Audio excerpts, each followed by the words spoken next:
going to talk about how technology is harming us physically and mentally. My three main points are we're going to talk about how technology affects our health and it isolates us from people, and how it harms the young mind. My first main point is health. And a sub-point is how it decrease in physical activity.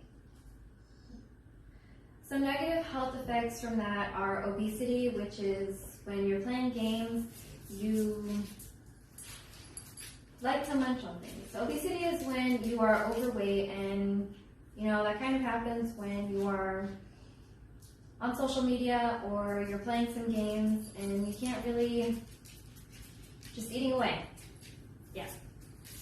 Another one is cardiovascular disease. That happens when you don't get enough workout, or you don't work out enough, and your heart doesn't get that much exercise. Another one is type 2 diabetes. That ties in with obesity. And the last is premature death. Premature death is related to all of these. Another problem is sleep problems.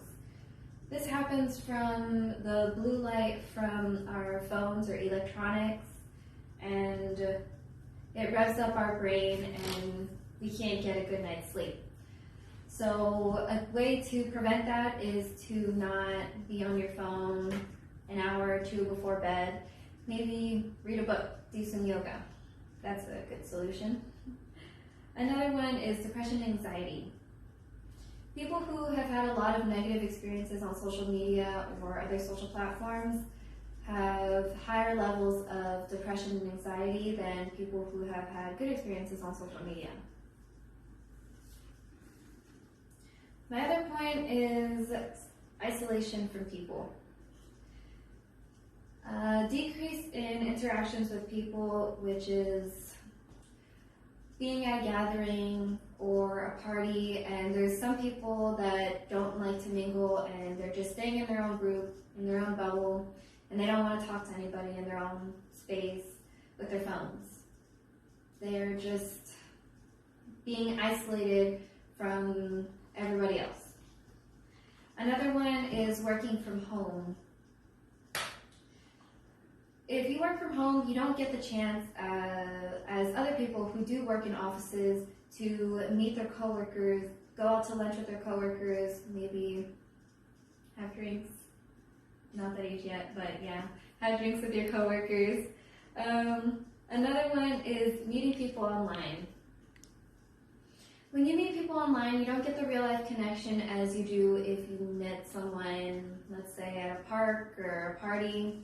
And texting someone over having a real conversation with them is very different. When you text someone, it's easier, you don't really have to put too much thought into it. But when you talk to somebody, you get very nervous, and it's just very anxiety and very scared. Yeah. And another one, and my last point, is going to be how it is very harmful to the young mind.